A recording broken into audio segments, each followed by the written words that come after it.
Shalom, selamat pagi Bapak, Ibu, dan saudara-saudara yang terkasih dalam Tuhan Yesus Kristus. Selamat bertemu kembali dengan saya, Sri Wuryani, dari kelompok 9 GKJ Dagen Palur.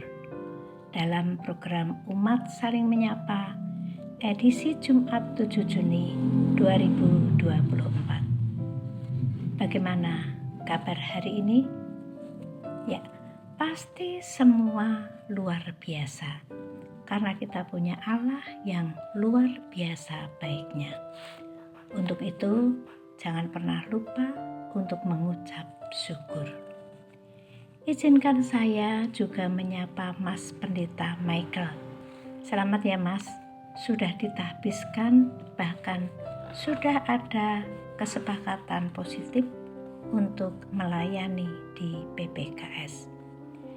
Juga menyampaikan ucapan selamat ulang tahun ke-40 GKJ Dagen Palur 2 Juni 2024. Teriring doa GKJ Dagen Palur tetap berjaya.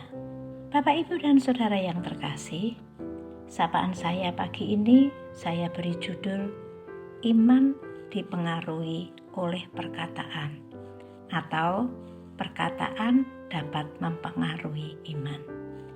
Adapun dasar perenungan kita saat ini terambil dari 1 Raja-Raja 19 ayat 1-4 yang demikian bunyinya. Ketika Ahab memberitahukan kepada Isabel segala yang dilakukan Elia dan perihal Elia membunuh semua nabi itu dengan pedang, maka Isabel menyuruh seorang suruhan mengatakan kepada Elia, "Beginilah kiranya para Allah menghukum aku, bahkan lebih lagi daripada itu, jika besok kira-kira pada waktu ini aku tidak membuat nyawamu sama seperti nyawa salah seorang dari mereka itu." Maka takutlah ia, lalu bangkit dan pergi menyelamatkan nyawanya. Dan setelah sampai di Berseba, yang termasuk wilayah Yehuda, ia meninggalkan bujangnya di sana. Tetapi ia sendiri masuk ke padang gurun sehari perjalanan jauhnya, lalu duduk di bawah sebuah pohon aral. Kemudian ia ingin mati, katanya, "Cukuplah itu. Sekarang, ya Tuhan, ambillah nyawaku, sebab aku ini tidak lebih baik daripada nenek moyangku." Demikian firman Tuhan. Bapak, Ibu, dan saudaraku yang terkasih, bacaan pagi ini mengisahkan Nabi Elia yang ketakutan setelah mendengar perkataan utusan Isabel. Ancaman Isabel, bahkan ia sampai putus asa dan ingin mati saja. Padahal kita tahu Nabi Elia adalah nabi yang hebat, kuat. Dia diberi kuasa oleh Tuhan bisa menghentikan hujan selama 3,5 tahun dan juga sanggup menurunkan hujan kembali. Elia juga sanggup membunuh nabi-nabi Baal yang tidak sedikit, 450 nabi Baal.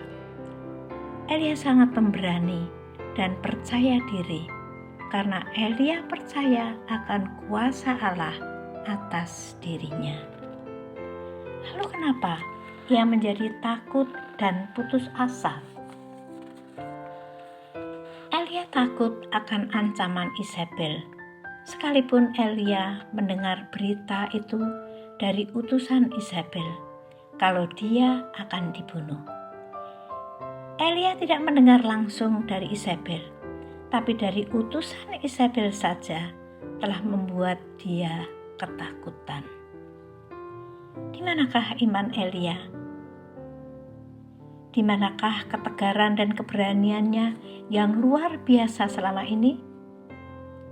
Saudara, Elia manusia biasa. Kalau dia menjadi luar biasa, itu karena kuasa Tuhan. Selagi Elia beriman pada Tuhan, apa kata orang atau apa kata dunia, dia tidak gentar. Tetapi setelah Elia melihat dirinya sendiri, serasa kehilangan pegangan, imannya menjadi goyah.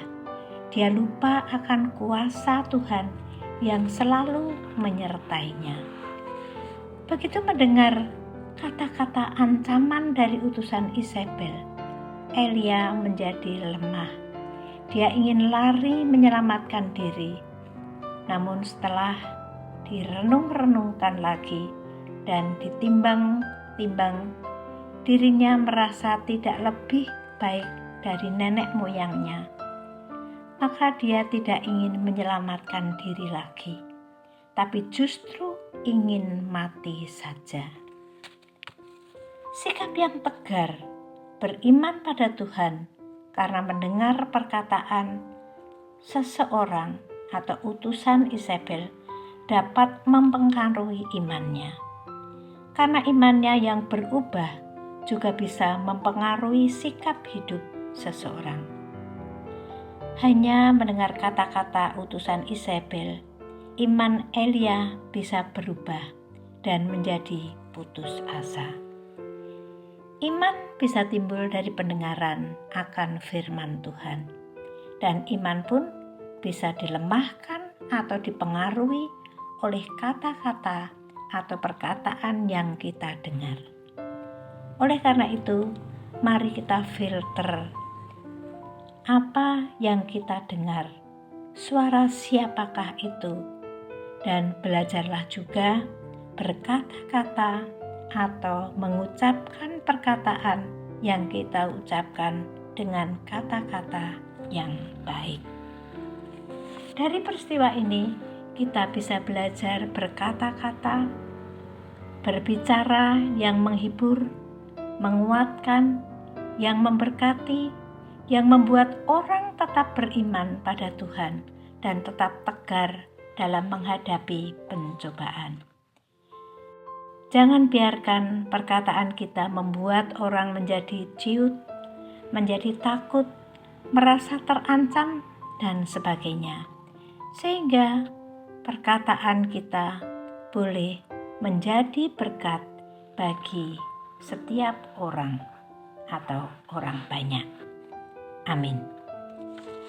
Demikian sapaan saya kali ini. Mohon maaf untuk setiap kekurangannya. Selamat pagi, selamat beraktivitas. Tuhan Yesus memberkati. Amin.